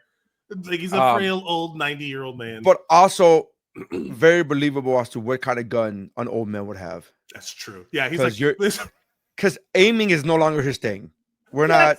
Yeah, you know, your eyesight is not at the point at that age where you're going to be aiming for shit. You're like, no. I have to credit. It's like that Bill. It's like that Bill Burr joke. It's like, you got a shotgun, you have a problem over here, you no longer have a problem over here. Like, that's where the shotgun does. It's like, there's no longer a problem. I have to credit my wife for a joke, because she was like, she was laughing because as soon as she shoots him, he's like, she said something about Back to the Future, like, yeah, this 12 gauge will send you back to the future. And I was just like, oh, hey, all right, baby. Okay. Hutch buys the company from his father-in-law with the gold bars and tells him to get out. I love the fact that he punches his brother-in-law. His brother-in-law goes, but what would I do? And Hutch says, I don't give a fuck. Yeah. Like, I don't, like, it's not my fucking job anymore. Get the fuck out. And he's the like, facade is over. The charade is over. The charade, if you will. Julian is watching the news of the car accident. He's the most convenient newscast of all time. I mean, it's that thing. It was like, who will save us now? And then somebody walks into the room and it's like, that's the hero, right? He calls someone and tells him that and then somebody calls him and tells him that the old men killed their guys and disappeared, which I immediately made my heart feel nice. I'm like, oh, good, the dad got away. That's how I felt. I was like, oh, good. Yeah. The dad's safe. We don't have to worry about the dad. He's safe. There's a sign at the front of the company that says the building is experiencing electrical problems and will be closed until further notice. Hutch is inside, and we get a MacGyver-like montage of him sawing, welding, and building things. This is a great montage. This is a preparation montage, a la Commando, or I'll say more accurately, Home Alone. A lot of Home Alone vibes in this scenario. A lot of Home Alone vibes, a lot of Equalizer vibes, which is just Equalizer, which is just Home Alone grown up. It's just Equalizer is Home Alone. If you watch the Equalizer, the first one with Denzel, it is very Home Alone. This is also very Home Alone-ish. as well, but it's like Home Alone with guns. Yes, That's Home Alone if Kevin McAllister wanted to murder those guys. Well, that's what I'm saying. Well, he did. Kevin McAllister straight up motherfuckers. Yeah. Hutch goes to Julian's. First, Hutch then goes to the home of the off shack, which is the mob hideout, and I guess it's just public knowledge of where the mob. I don't. Yeah, there's pallets of money just lying around. Pallets of money. So he goes into the home of the off shack and kills everybody and burns all the money. And then Hutch goes to Julian's club as Julian is singing, because of course he has to let off some steam. I think he's supposed to be a singer. He just wants to. He wants to perform. He just wants to entertain. He just wants to entertain. This is what happens when. This is like the Adolf Hitler thing. Is like he just wants to be a painter, and because you know what I mean, like he didn't succeed in that, he then went the other way. It's kind of like I saw a podcast recently where they talked about Elon Musk. He's like, Elon Musk is gonna fuck over the country because nobody thought he was funny. Yeah, because people didn't think he was funny. Then now we're dealing with fascism. Now we're dealing with this shit, because if somebody would have just fucked him, you know, like if somebody would have just thought he was funny, then none of this would have happened. And then you know, whatever. But this is the same thing. So so we go to Julian's. They did montage, but they did montage this whole thing, the infiltration of the Ob Shack, They montaged it, and I was like, "What? This is the climax of the movie. They're not gonna." I was wrong. But they montaged it, and they show him like pouring flammable liquid into the sprinkler system. I was like, that's smart, but that takes a lot of work. I was like, you know, I'll let it ride. I'm suspend disbelief. The only problem that I had with that is then what would stop the gas from getting on you at that point? I mean, I don't think he was in there when he did I don't know. Again, it's a montage. Right. Yeah, figure it out. You know, that sort of thing. Did you ever see the episode of South Park where they had where Kenny was controlling the troops of heaven against a war against hell? No. And it's a video game. It's a video game, and Kenny is so good at the video game. And the way they show you this epic battle is all they show you is an angel on one side, right? Like an angel over here, right next to Kenny, and Kenny playing a video game, and that's all they show you. And then the angel is narrating how great the battle is, and he goes, "Oh my God, look at this amazing battle! Oh, this is so great! This epic battle of good and evil. This is like," and then he's like, "This is like Lord of the Rings, except 10 times better," and blah blah blah. And they just tell you about the battle, but they don't show you the battle because it would just cost too much money to show you the battle. And it's like, and so this is what I thought of when I saw this montage. I'm like, this is so much cheaper. This is so much more affordable. They show you the whole thing. There's a video where some guy breaks down. I think he's an Australian guy. It's a really good video. Everyone should go watch it. They break down what the original episode 9 of the Star Wars movies was supposed to be. The script that Colin Trevorrow wrote, and they animate it right in like very simple 3D animation. And then there's this epic space battle, and the characters look at the camera, and he's like, "What is it too expensive to animate?" Anyway, there's an epic space battle, and then it cuts, and then it cuts to the thing. But it's the Deadpool formula, right? Where he's like, "Oh, I only have 12 bullets because he forgot his whole bag of guns in the cab," and that was written in because they didn't have the money to show you all the full thing. He does so at this stage. He does the best Heath Ledger Joker burning a pile of money. Some men just want to see the world burn kind of situation, you know, like he just burns all their money. And showing up at his restaurant is baller. Like I was like, okay, that was baller. That was dope. He shows up to the restaurant, sits in the middle. Yeah. He sits in the middle. He wants all the smoke. And so he goes to Julian's club and watches him sing while sitting dead center eating a meal. And he says, "Are you enjoying your meal?" And he goes, "I came for the show." Which again, great line. I came for the show. Hutch clears the room when he shows that he has his finger on a Claymore mine, a la the Joker. Yes, a la the Joker. He might as well have been. Hutch know how I got these scars. Yeah, Hutch offers Julian one last chance to end the fighting, and he says, "We're not even because you came to my house, to my family, and you know we don't fucking do that." Yeah. That's not done. So he goes, we're still not even.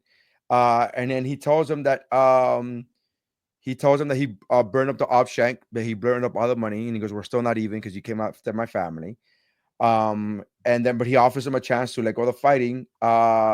But we got a warehouse, this is what I put. He offers him a chance to end the fighting, and said, but we got a warehouse full of booby traps to get to, and we did a montage for nothing. We got to get to this fucking montage now. This is what I love. I love that Hutch gets in the car and visibly, literally crosses his fingers. Yeah, because he's fucking hoping that he does not take the olive branch. He literally does. I wish a motherfucker would at that moment. Yes, right. Like he does it. I mean, he verbally says, "You've awoken a dormant part of me that wishes you don't take the deal, but there's another more understandable part of me that hopes you do take the deal." And he's saying to him, "Fuck around and find out, man." Like this is like, you know. I will say this, at a certain point, this is where I like, you know, whatever, like this is an action movie. He's walking away from the club. He's far enough away where you could just shoot him. That bomb isn't going to affect anyone but him. I was the other way around, where I was like, you know, you could just throw the claymore back there and kill all of them at the same time. Yeah. And just kill all of them at the same time. Like that would just be whatever. But for the story later, but for story, he's giving the guy, quote unquote, giving the guy a chance to take the olive branch. This is what, now I don't know if you caught this. So when he swings the car around, go get the car. Julian comes out of the car, go get the car, or whatever. He swings the car around, right? The Charger. Yeah. And Julian shoots one shot. It barely misses him. I don't know if you caught this. Hutch grins. He smiles like, this is what I fucking wanted. I wish a motherfucker would. He's like, he's like, yes, I'm glad. And he's saying, I'm glad he did. I'm glad a motherfucker did is what he's saying. There's a pretty cool car chase. We get a car chase. We get a pretty cool car chase to the warehouse where his dad and the RZA Harry are waiting to back him up. RZA with the sniper. RZA was a sniper. He kills several waves of mobsters. There's gun shooting, rebar launchers, grenades, barbed wires, hand-to-hand combat. This whole fucking scene is so fire, dude. It's so great. Yeah, it's pretty good. It's pretty great. The only thing I kept laughing at was Christopher Lloyd shooting shotguns with no recoil was very funny to me, where it was like it was also weird, like in my mind. The RZA and Doc Brown are in a gun battle. Yeah, that makes perfect sense to me. Sure, it was, but I was like laughing so hard. But I will say this: at some point, there were some very cool moments in like. So let's talk about. I don't think of this movie as a martial arts movie; it's an action movie because the fighting isn't very like. It has some martial arts, but it's a lot of just like brawling more than anything. And then with this, it's a gunfight, you know. So at a certain point, the RZA does. But RZA does hand to hand at the same time. He does hand to hand in the meantime. I'm not saying hand to hand. I'm just saying that it doesn't have what I would consider like a technique. It's all just like fucking, you know. And it is. I'm not saying it's choreographed, so it looks good. I'm not saying it's not a bad fight scene. I'm just saying with a martial arts, I want to be able to like look at it and be like, that is a trained fighting style or something like that. I don't know. There's something about to define it as a Kickflix movie. I don't, you know, we'll see. But in this action sequence, there's a ton of really good gunfighting and a lot of good like hand-to-hand stuff. At a certain point, RZA shoots a gun off like right next to his ear, and I'm like, okay, you would be deaf for the rest of your life. Like you would not. You'd be like.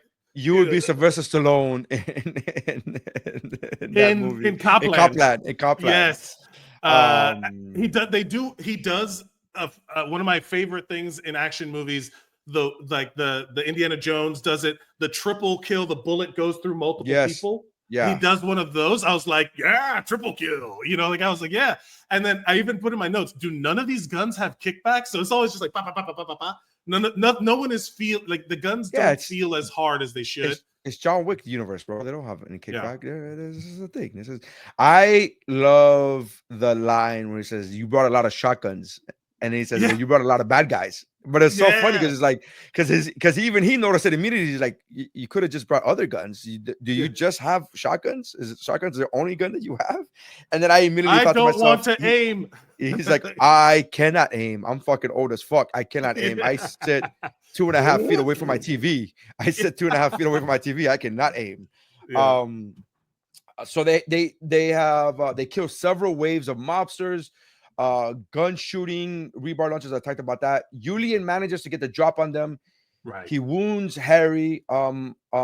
Everybody's out of ammo. Hutch tackles Julian, armed with a claymore taped to the panel of a bulletproof glass. Apparently, that's what they make at that factory, which we never know what they make. No, so you never. I It's was just good. constructed. I was like, wait, is this whole thing an ad for hurricane windows?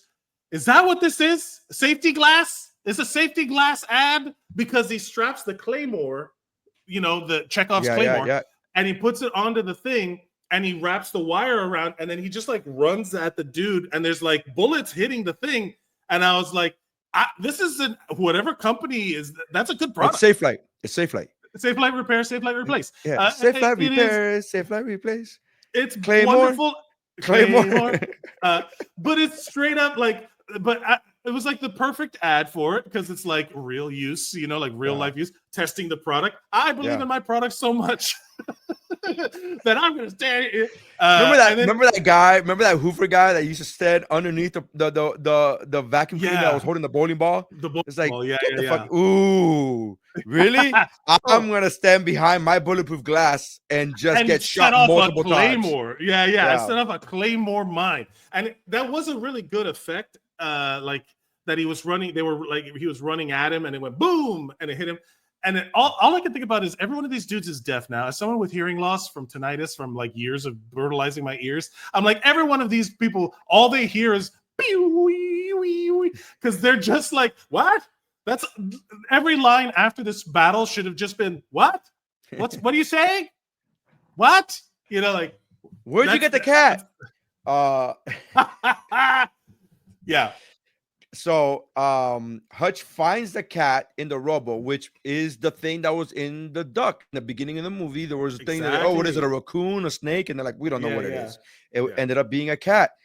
Hutch finds a cat in the rubble, and we cut back to the beginning of the movie where the authorities ask him who he is. They then get a phone call, and we assume that it's some high-level agency that's involved to let Hutch go. Sure. Yeah. We get 3 months later. Hutch and his family, they return to normal life and they're buying a new house. Hutch receives a phone call hinting that trouble may be on the way. And then the wife asks, does this place have a basement? Again, she lets you know that she's cool with it. And then that's the movie. Well, and then we get a mid-credit scene. Oh, really? Oh, no, I didn't watch it. What's in the mid-credits? With a mid-credit scene shows Harry, and we find out the guy's name is David. The dad's name is David. Again, that's when we find out? I only find this out because of the closed captions. Oh. That's the only reason I find this out. And David and Harry are shown carrying a ton of fucking guns in a family camper, and they're presumably traveling across the border.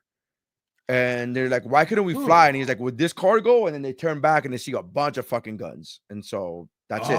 That's the main credits. Interesting. Yeah. I want to say, man, how do I? So basically they're going to Mexico. We don't know. I just Wikipedia says presumably across the border, but we don't know what. But we don't know what border. We don't know if it's state border. We don't know if it's. That's true. That's fair. So we don't know. I wrote in my notes because I didn't watch the mid-credit scene, but I wrote in my notes, I hope Nobody 2 is like True Lies, where like Jamie Lee Curtis at the end of the movie is now in on it and is part of it. I want to see him and his wife doing coupley shit while like from the Mr. trailer, and Mrs. Smith style. From the trailer, you kind of get that. I haven't seen it. Do you want to watch the trailer here? Because we did this movie. Nobody 2 is coming up. If you want to watch August. Let me see. Nobody 2. It's August 15th. It comes out August 15th. Let me present so we can watch it. But let's do our ranking that we've watched. Once again, this episode of Kickflix is longer than the actual movie we are reviewing. So, is it? How long is the movie? An hour 32. Oh, there you go. Yeah. So yeah, we win or whatever. We win. The what do you so in terms of is this a Kickflix movie? I think anything with hand-to-hand combat immediately counts as Kickflix movie. I don't know what like I my parameters have never been like it has to be a discernible Asian. Not Asian. Like I'm giving it. I'm capoeira is the thing. I'm giving an exaggerated. No, I know what you're saying. I know what you're saying. But I never had that because to me fencing is not that. To me, right, is yeah, interesting, good point. So I just thought if you have hand-to-hand combat, it's automatically some sort of martial art. I think it's a Kickflix because the military, presumably the military trained these guys to fight. The military trained them in some kind of way. Right. So, right. If we're using that, I never had that. Like it's a Kickflix movie. If to me, it's a Kickflix movie. If you have hand-to-hand combat, it's a Kickflix movie.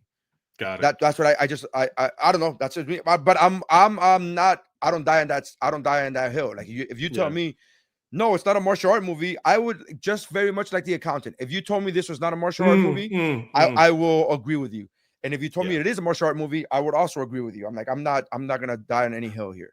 Yeah. I understand. And so in terms of your favorite scene, my favorite scene, I want to say it's the bus fight because it's the first reveal of him. And there's that moment of like that release and all that stuff. And it was super brutal. It's like that now you can't leave vibe was very strong at the beginning. So maybe I think in terms of fight scene, that was probably my favorite of the fights because it was the one that sets everything off. But I solid montages all around for explaining things. Really good, efficient writing. In the general sense, my favorite scene was the bus thing because it's a long scene. My favorite frame, I think, has to be RZA shooting 3 guys at the same time. Yeah, that's fucking dope. That's a great shot. That was like that and the rebar cannon. Killing people with rebar was good. I was like, fuck, that's great. That's like it was good. A good payoff because you see him earlier carrying the rebar, and you're like, what's he gonna do with that? And that's fucking great. So those 2 things, as far as just singular moments, singular frames, on those 2. But as far as an entire scene, the bus thing would be pretty dope. Oh, you know what? No, I changed my mind. Is Doc Brown shooting 2 motherfuckers dead? Yeah. That was good too. That's good. My favorite. The solid scenes. Because it went from fear of like, oh man, they're gonna kill this old man, to like, oh, this old man ain't nothing to fuck with. Yeah. I'm telling you. So let's do our rankings. Again, anything 3 out of 5 is a recommend. What is your ranking, Nery Auditor Science? I will give this. I just like the John Wick movies. Which, by the way, when I started watching this movie, this is not my first time watching the movie. I did not know that this was written by the same guy. I did not know. Right. I had no idea. Into this movie. I'm gonna give this just like the John Wick movies. I'm gonna give this a 5 out of 5 rebars to the face. Yeah. I may give it. I think I'm at a 4 in terms of if you're looking for a martial, I'll be the guy. I'll be the guy that does it. If you're looking for a martial arts movie, maybe this is not. But this is a great action movie. I'll give it. I'm going to give it 4 monologuing to dead guys out of 5. I think it's good. It's a great action movie. That was such a great line. These guys would fucking rather die than listen to his origin story. Yeah. They're like, come on. That's a great line. Like, can you imagine guys like hanging on to life, and then they hear him monologuing, and they go, yeah, and they just choke themselves out. I'd rather die, dude. I'd rather die.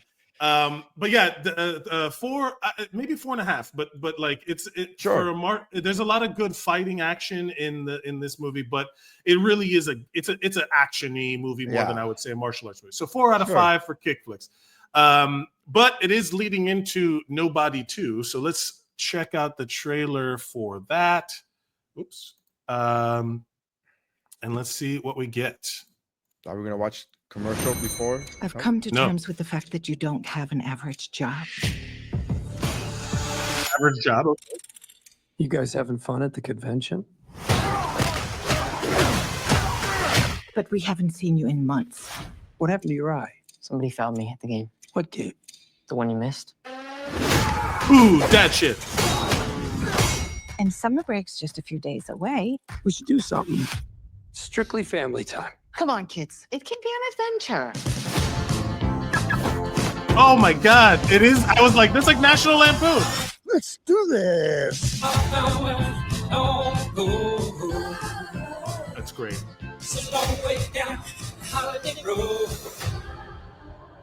I am just so happy that we're all together.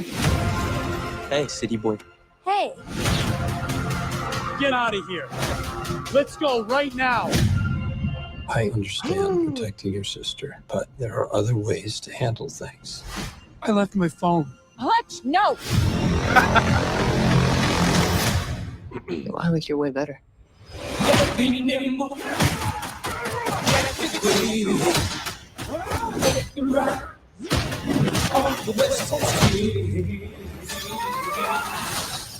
What the hell, Hutch? On our first date? I think I stumbled into something. You're vacationing in an old bootlegging route, full of drugs, crooked cops, and one woman who controls it all. You didn't take your family there, did you? Yeah. You want to de-escalate the situation. De-escalate. No escalating. Guys, I'm not gonna fight you. I'm here on vacation.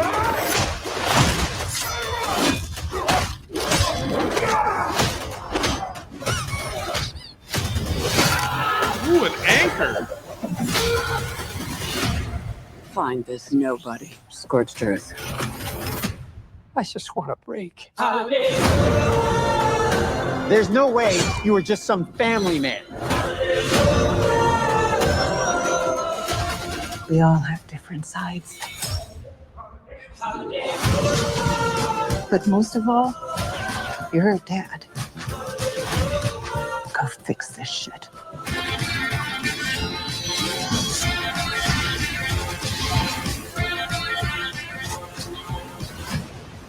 I told you that.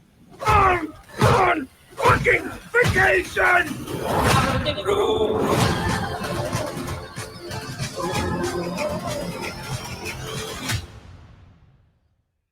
All right. Okay. Interesting. Yeah. I'm in, man. I'm in. Again, I like this. I love the Nobody when it came out in theaters. So it's great. It's fantastic. I immediately thought like, oh, it's like National Lampoon, and then they played the song. I was like, oh, they're leaning into again. I think somebody wrote a comedy script, and then the John Wick guys are like, no, we're going to make this a badass fucking movie, and now we're dealing with this. It's so good. I'm excited. It's interesting, but it classic sequel. Put them, it's like did you know the sequel to Beetlejuice was going to be Beetlejuice Goes Hawaiian? Like they're just going to put him in Hawaii or some shit like that. It doesn't. On vacation. Did you see Beetlejuice? No. It was as ridiculous as what you just mentioned. Sure. It was just as ridiculous. You're like, oh, really? They have dry cleaners in the underworld now. They have dry cleaners. Okay, cool. Everybody has jobs. We just have different jobs. Okay, cool. We just made this whole. Okay, cool. Sure. Nobody 2. Oh, do we see when it comes out? Sorry, I closed the thing. August 15th. I told you. August 15th coming out. Nobody 2. Thank you everybody for watching. Thank you everybody for following, liking, sharing, and subscribing. We appreciate all of you doing that. If you can, write a review if you're listening to the audio podcast. Yeah, it might be beneficial to us. Well, might be nothing. It is. It is on the apples. Yeah. So do that. Good. Thank you guys. No, on the Apple, just write the review, 5-star, give us a rating. Help us out. Be great. And we are under and on the Apple Podcast, which if you're listening to this on the Apple Podcast, you're under the Woo Bro, under What's Up Bro Podcast, under that umbrella. And if you are watching this on YouTube, just go to on your Apple Podcast. You could search either my name or Mike's name, or Mike Mercadal, or search "What's Up, Bro," WUBRO, and that's where we are on the audio version. Yeah. Give us a review. Thank you everybody for watching, and this has been another episode of Kickflix. Oh wait, we got to mention what movie did you pick for next week? Oh, right. Oh man, I had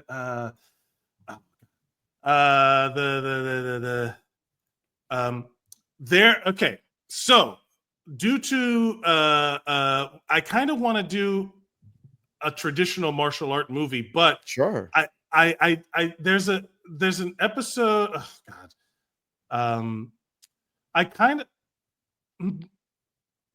Have we done Warrior yet?